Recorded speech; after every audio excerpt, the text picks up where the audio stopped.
Now we are going to talk about the unofficial depth chart that was released by the New Orleans Saints. And our guy Ross Jackson over at LouisianaSports.net has a fantastic write-up, and you should really follow along with Ross on LouisianaSports.net all training camp long for the Saints. Follow Hunt all training camp long over at LSU, doing a great job on the website. Again, LouisianaSports.net. On this depth chart, quarterback, we've got Spencer Rattler, Woo! or Tyler Shuck, Oh, thought you were making an announcement. or Jake Haener. So the only other position we have an or is edge rusher, where it is Carl Granderson or Chase Young. Outside of that, everybody's listed in their spot. Chris Olave at receiver, Rashid Shaheed, Brandon Cooks at receiver, Banks, Penning, McCoy, Cesar Ruiz, Huaga, all right there on the offensive line. Juwan Johnson at tight end. Alvin Kamara at running back. No surprises on defense either. I mean, Julian Blackmon at safety, but when you signed him, when Tyron retired, you kind of figured that would be the case. It's Kool-Aid and Alontae Taylor at corner. Justin Reed at safety. So, we didn't have a lot of question marks. Now, I guess any question you did have kind of gets answered with this first. It's official. How's it not official? If you put it out there, it's official. But quarterback, it still has 3 quarterbacks as the starter.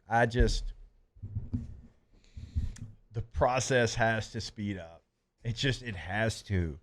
You are about to play your first preseason game, and maybe that was your goal. Maybe that was the timeline that you wanted to get to. And now that you're there, maybe they want to see coming up tomorrow. It's tomorrow, right? Against the Chargers? Yeah, tomorrow against the Chargers. All 3 will get an opportunity to play against a good defense, and then you'll go from 3 to 2. But their clock is ticking. They're not all 3 going to go up against a good defense. Spencer will go up. I think Spencer will go up against a good defense. Yeah, and maybe one other. So it's really easy. These because Harbaugh plays games, his guys a little bit longer in the preseason. Yeah, these preseason games are really. But I would think they would play Spencer longer as well. Yeah. To get him more reps, more repetitions, if they think he's clearly leading. But right. These preseason games are great to watch because we've been wanting and missing football, and we just want to watch it. And so you're going to take every rep, and you're going to overanalyze everything. But you got to be careful when watching this, especially in a 3-person competition.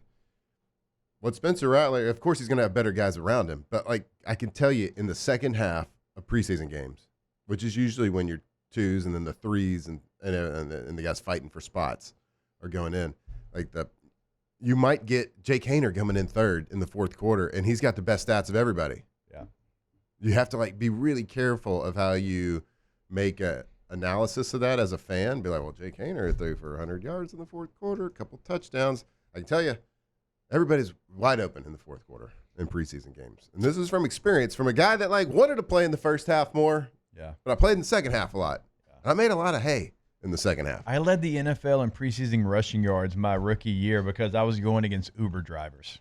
I did something really hard. And it is what it is. In 2000, I guess literally Uber drivers. Yes. There was a guy I played with in the Jets that was driving Ubers. Yeah.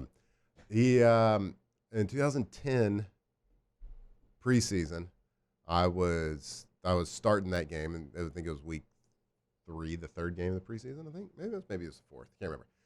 And I go and I'm starting the game. And I'm going to play most of it. So I played 3 quarters, and I threw for over 300 yards and no touchdowns. How about that? Have you ever seen someone throw for 300 yards and no touchdowns? Actually hard to do. And I led the preseason in passing yards. Me and Charlie Whitehurst, we led the league in preseason. Yeah. So it's you just got to. I see you, Chuck. You got to be careful of when you look at the stats in games. You got to see how the process of how they're getting through the reads, and you run the same 5 plays with Rattler, then Shuck, then Haener. No one play. It could be the same play against the same defense. It's going to be a different. You got to grade it differently as a coach because it might look different.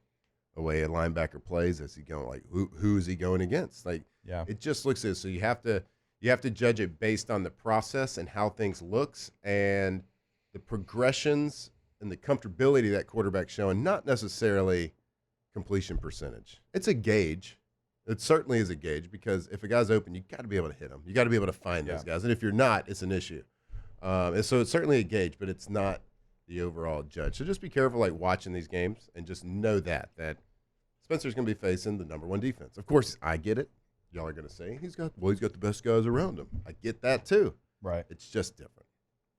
So what would you be looking for? So if you're a quarterback coach, Matt Flynn, you're there in that room, switch places with Scott Tolzien, what are you looking for then, knowing that the opponent's going to be a little bit different, even the scheme of what the defense is doing from if Derwin James is in there for the Chargers, it's going to be different than if the third string guys in there for the Chargers. So, like, what are some things, if you were the quarterback coach, that you're trying to pay attention to or you're trying to highlight to see, is Tyler Shuck, is Jake Haener doing a good job, and are they progressing if it's not the passing yards? I mean, like I said, the yards, completion percentage, all that is a gauge. Yeah. Is part of the equation. It is, what is your operation like? Yeah. From calling a play, from getting to the line of scrimmage, from getting our guys in the right position, is what you're being asked to do operationally, is it smooth? And then are you executing the play like we want to? So if the first offense is out there going against the first defense is going to show you a lot more exotic things because it's like their time to work on maybe a third down blitz package. Yeah. Maybe a walk around package, a little bit more exotic situations, which they're not going to do with the second, third, fourth teams in there. So like, how are you handling these situations from an operational standpoint? Are you making pass protections adjustments? Are you getting us to the right running play? Are we telling you something? Did you show something in a game that was bad that we coached you on 2 days before in practice? We said, watch for this. Right. Like, how are you taking your coaching points?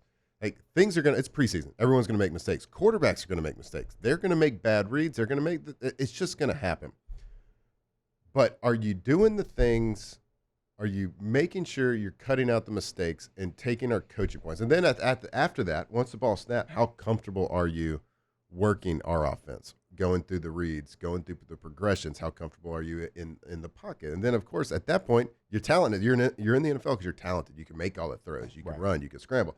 So at that point, can you work what we're teaching you to do in this offense? Yeah. Make sure that, like, nothing's too big for you. You're not getting rattled. You're not getting fooled. They're not disguising things to where, like, okay, I thought it was this, and they completely fooled me. And then after that, it's like I panic. That's what young people do when they get fooled, and in NFL, the best disguises in the world.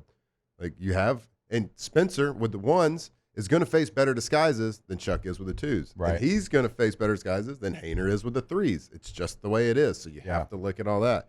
Then at the end of the day, can you make the play? Yeah. If the play's there, got to make it. And I say all that about the second half and the fourth quarter preseason games. Guys are wide open. You still got to complete it. You still got to go through your progressions and get it there. So that's why, like, as a vet, when I was playing, like, I could do all that. Yeah. I could manipulate people with my eyes. I could make the pre-snap reads.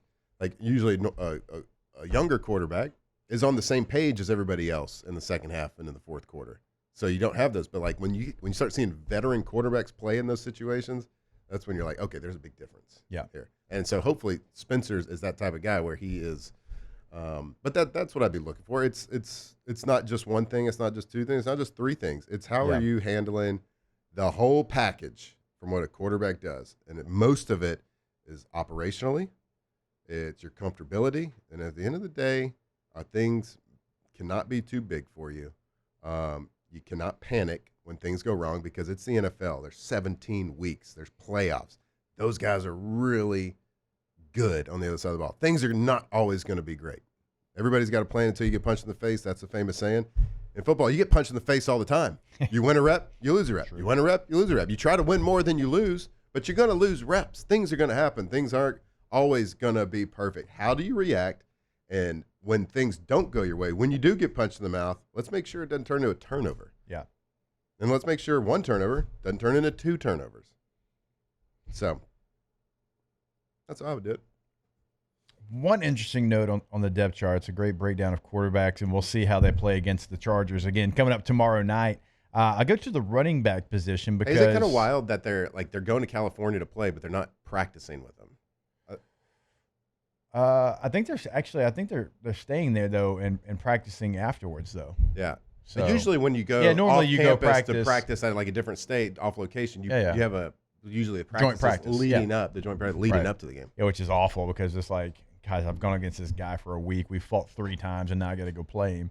But they are going to stay out there. So it's a little different. And they've done it in the past too. So I guess what happened when who'd y'all practice against? Always the Cowboys. What happened with like defensive end for the Cowboys? Like what would happen if like he tackled Philip Rivers? I told you. You got Randy McMichael jumping over the offensive line to LSU rope him. Fight. I was like, Randy, where'd you learn that move from, sir? I don't know. Did you grow up going to the rodeo? My gosh. Good move though. That was a great move. I love Randy. The running back position, so it's obviously AK, Alvin Kamara first. Then it is Kendre Miller. And then Cam Akers, and then Clyde Edwards-Helaire.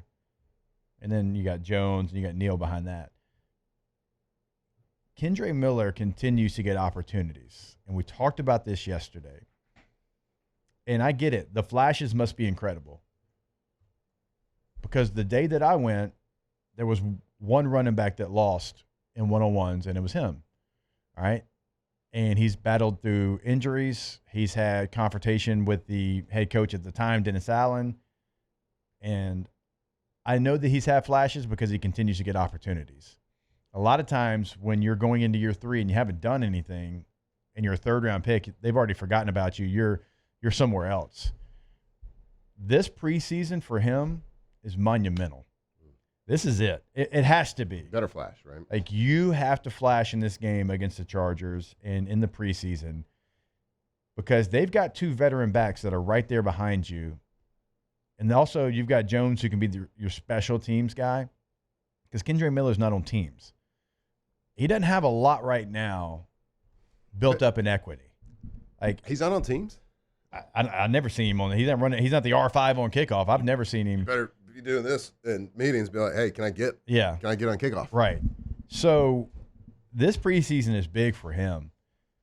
This feels like a final opportunity situation, and I think that's why you brought in 2 veteran running backs like you did to kind of solidify the room just in case. Mm-hmm. He needs to be the best player on the field on Thursday. Because he needs to go and earn that backup running back position. He needs to earn snaps. Because another opportunity for him is telling us that they see something every once in a while that's like, man, we can't deny that. We can't get rid of him just yet. I know he's gotten a lot of chances. I know we've been waiting on him to kind of make that next move. So this preseason, as much as anybody out there, and I'm not talking about like for the team success, I'm talking about just strictly individual. Are you going to make the team? Are you going to be impactful? This preseason feels like for Kendre Miller, it is now or never. And you can. I mean, the preseason, like, you can have a rough couple of weeks, but then start like at the running back position more so than quarterback. You can flash in preseason. Yeah. And are you picking up protections? Are you catching the ball? Are you running routes? Are you reading the right keys in the run game? Yeah, for sure you can. But you're right. The flashes must be so good. They must be. Got to be. Like you make the decision really hard or really easy for them. Like, it seems like the type of player right now that the decision is going to be really clear, one way or the other, especially with the veterans that you brought in, the veterans that you already have. You're either going to be like, hey, look, there's no denying, based on what we've seen in the games, a couple times here and there at practice, like this guy can add to our team. And like, look, we got the roster depth isn't there what we need. We have to have a home run hitter. Yeah. And he provides us, we got to deal with some of the bad, but he provides us such a weapon. That's the decision that's going to have to be made. I don't think it's at this short period of time it's going to get to the point where, like, I trust you all the time. It's got to be that decision, like, all right, we have to have lightning in a bottle every now and then with this team. For us to win more games than we're supposed to, then you're going to have to show out and show us those flashes every now and then. I guess we should have a little correction, too. Game's not tomorrow. It's not? Sunday. Sunday.